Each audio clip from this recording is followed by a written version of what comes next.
कफन का जो बात बोले ठीक है कहते 100 गो साड़ी 100 गो धोती जो हम लोग देते हैं मृतक परिवार के ठीक।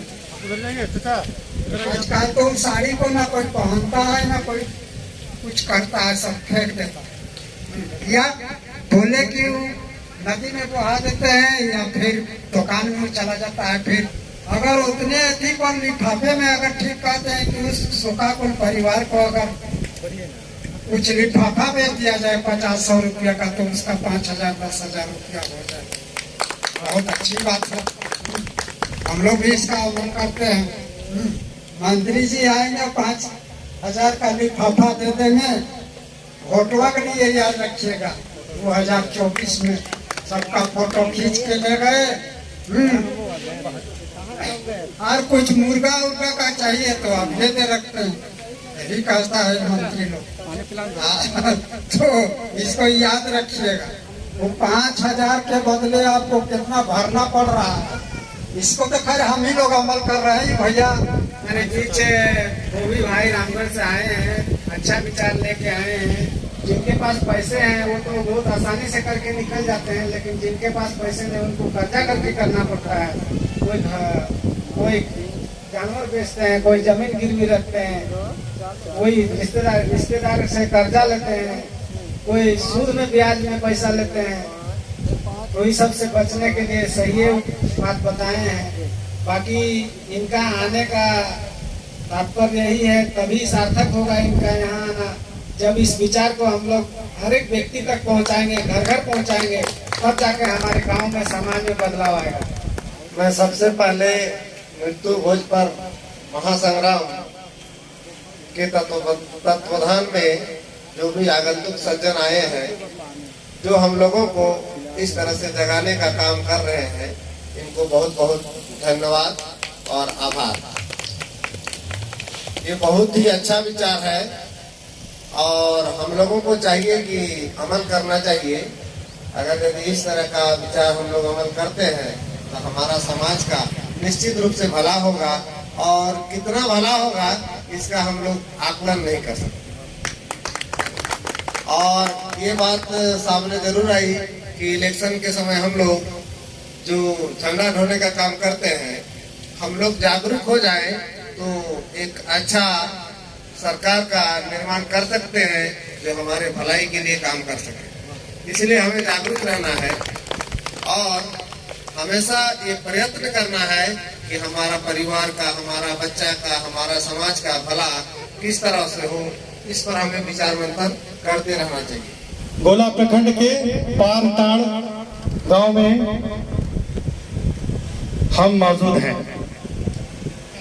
नानी, फूफू, मौसी, काकी, चाची, जितने भी हमारे कुटुंब दूर से आए हुए हैं, और जो निजी गोतिया, आप क्या गौर कीजिएगा इस बात पे, ये सारे लोग ही आपके कर्मठ में मौजूद रहते हैं।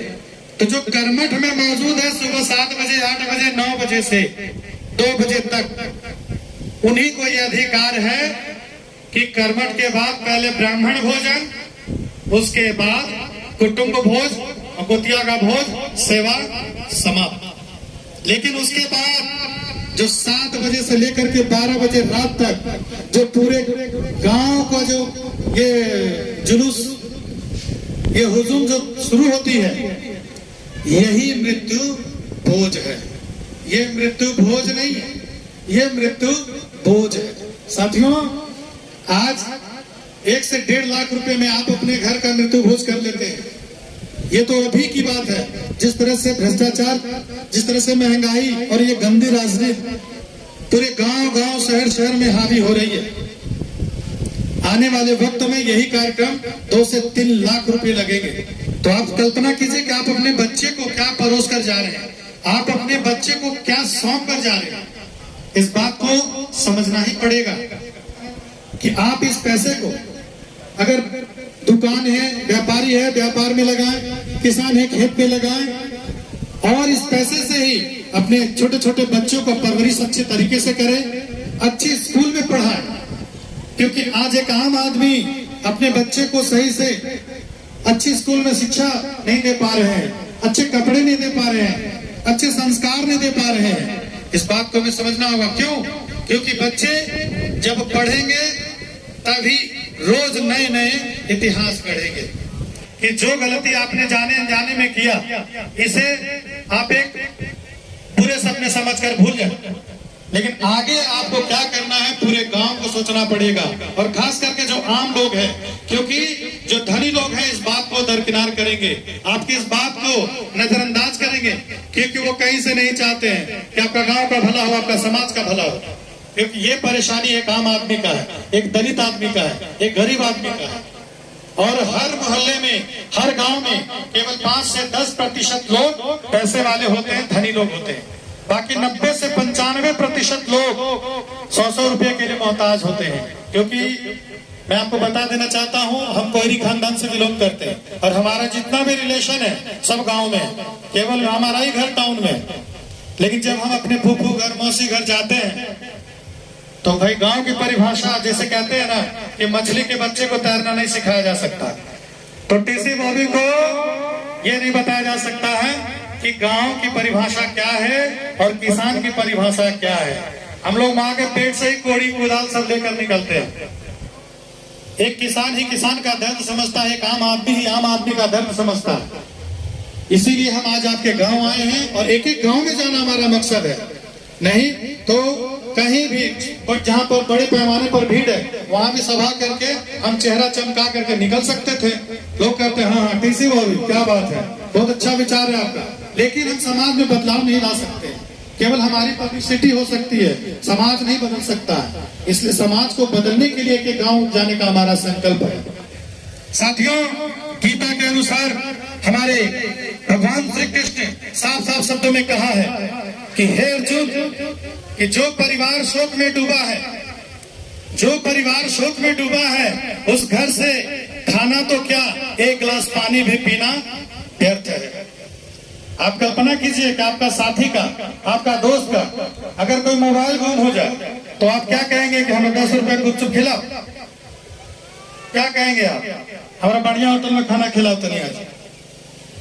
साथियों, जब आपका दोस्त का एक छोटा सा मोबाइल गुम हो गया, आप उनका साथ दे रहे, मोबाइल को ढूंढने में लगा दिया, और किसी का घर उजड़ गया, किसी की माँ, किसी की बहन, किसी की बेटी आज दुनिया को अलविदा कह के चली गई, और क्या कर रहे हैं, आराम से बैठ करके और पूड़ी बूंदिया और तरह तरह के व्यंजन को मंगा करके पूरा चुस्की लेकर के खा रहे हैं। ये कहां तक सत्य हो सकता है, कहां तक उचित हो सकता है? ये तो अपने खोपड़ी की भी बात है, कहीं कहीं भेजा अपना भी लगाना चाहिए हमें। तो साथियों, निकलंक सागर जी महाराज के कथनानुसार शोकाकुल परिवार के घर में जाकर के मृत्यु भोज का आनंद लेना मृतक के मांस को नोच नोच कर खाने के बराबर है। शोकाकुल परिवार में जाकर के मृत्यु भोज का आनंद लेना मृतक के खून को पीने के बराबर है। इस बात को समझिएगा।